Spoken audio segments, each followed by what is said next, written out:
আজকের মুভির নাম হচ্ছে ওরফান। এটি 2009 সালে রিলিজ করা হয়েছে।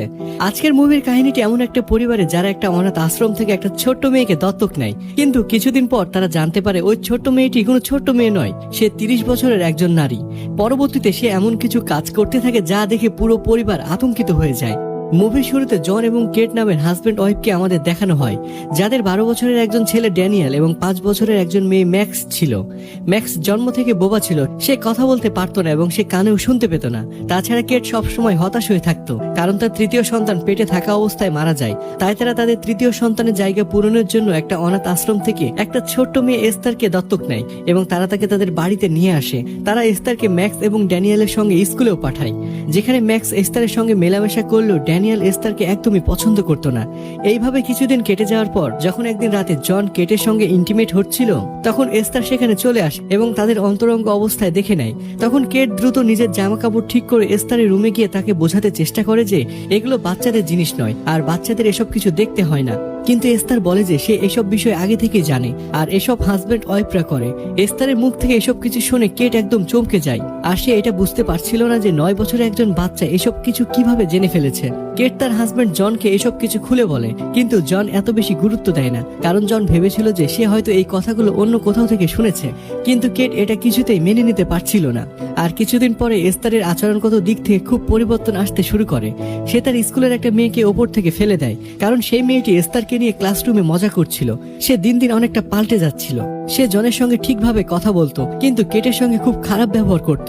কিন্তু কেট যখনই জনকে এই সম্বন্ধে কিছু বলতে যেত, তখনই জন এস্তারকে বাচ্চা মনে করে কেটকে বকাবকি করতে থাকতো। এর ফলে জন এবং কেটের সম্পর্ক দিন দিন খারাপ হতে শুরু করে। এরপর কেটে সন্দেহ হতে শুরু করে যে এস্তার কোনো ক্রিমিনাল যেন না হয়, কারণ অনাথ আশ্রম থেকে বলেছিল যে এস্তারকে আগে যে বাড়িতে দত্তক নিয়েছিল সেই বাড়িতে হঠাৎ করে আগুন লেগে গিয়েছিল আর বাড়ির সবাই মারা গিয়েছিল। তাই কেট অনাথ আশ্রমে কেয়ারটেকারের একজন সিস্টারকে কল করে আর এস্তারের সম্বন্ধে সবকিছু ডিটেলসে জানতে চায়, কিন্তু ফোনে এসব কিছু বলা সম্ভব ছিল না। তাই পরের দিন সিস্টার কেটের বাড়িতে এসে এটা বলে যে আগে যেই বাড়িতে এস্তার থাকতো সেই বাড়িতে কেউ জেনে বুঝে আগুন লাগিয়েছিল, কিন্তু আগুন কে লাগিয়েছিল সেটা এখন পর্যন্ত জানতে পারা যায়নি। সিস্টারের কথা শুনে মনে হচ্ছিল যে তারও এস্তারকে সন্দেহ হয়, কিন্তু সিস্টার আরো ইনকোয়ারির কথা বলে ওখান থেকে চলে যায়। কিন্তু এস্তার ম্যাক্সের সঙ্গে রাস্তায় সিস্টারকে মেরে ফেলে, কারণ এস্তার চেয়েছিল যে কেউ যেন তার সম্বন্ধে ভালোভাবে জানতে না পারে। সিস্টারকে মার্ডার করার পর এস্তার ম্যাক্সকেও ভয় দেখায় এবং বলে সে যেন কাউকে কিছু না বলে। যখন এস্তার সিস্টারের লাশকে লুকিয়ে ফেলতে যাচ্ছিল, তখন ড্যানিয়েল সেটি দেখে ফেলে, কিন্তু এস্তার ড্যানিয়েলকে ভয় দেখিয়ে চুপ করিয়ে দেয়। এরপর এস্তার ম্যাক্সের গাড়ির ব্রেক লুজ করে ম্যাক্সকেও মারতে চেয়েছিল, কিন্তু ম্যাক্স এই যাত্রায় বেঁচে যায়।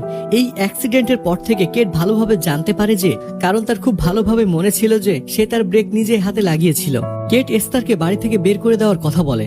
জন তাকে বলে সে অতিরিক্ত অ্যালকোহল নেওয়ার জন্য তার মাথা হয়তো ঠিক নেই, কারণ সে কিছুদিন আগে অ্যালকোহল অ্যাডিক্টেড হয়ে গিয়েছিল, কিন্তু এই কিছুদিন ধরে সে অ্যালকোহল নেওয়া বন্ধ করে দিয়েছে। জন এবং কেটের সম্পর্কের ভাঙ্গন ধরিয়ে এস্তার জনের সঙ্গে অন্তরঙ্গ হওয়ার চেষ্টা করে, কিন্তু জন সেটা বাচ্চাদের ভালোবাসা ভেবে অ্যাভয়েড করে যায়। কেট এস্তারের রুমে গিয়ে তার ইউনিভার্সিটির একটা বই পায়, যেটাতে এস্তারের হাতে মার্ডার হওয়ার কিছু লোকের ছবি ছিল।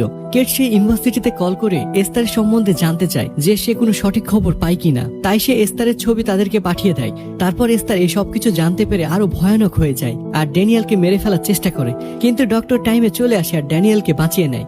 তারপর কেট আউট অফ কন্ট্রোল হয়ে এস্তারকে মারতে যায়, কিন্তু তখনই কেট অসুস্থ হয়ে যায় আর হসপিটালে ভর্তি হয়ে যায়। কেট হসপিটালে ভর্তি থাকায় এই সুযোগে এস্তার ইয়াং লেডির মতো সেজেগুজে জনের রুমে যায় আর জনকে ইমপ্রেস করার চেষ্টা করে, কিন্তু জন যাকে বাচ্চা ভাবছিল আজ তার আসল চেহারা দেখতে পায় আর সে এস্তারকে আবারও অনাথ আশ্রমে পাঠিয়ে দেওয়ার কথা বলে।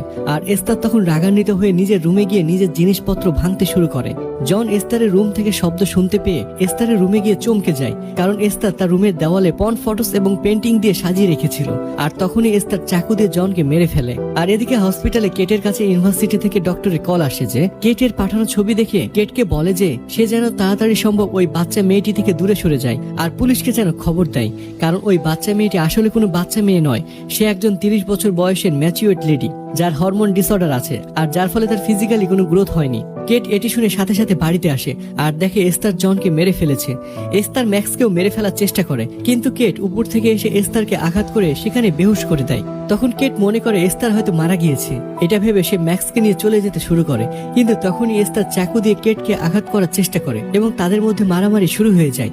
আর সবশেষে কেট এস্তারকে মেরে ফেলতে সক্ষম হয়। আর এখানেই এই মুভিটি শেষ হয়ে যায়।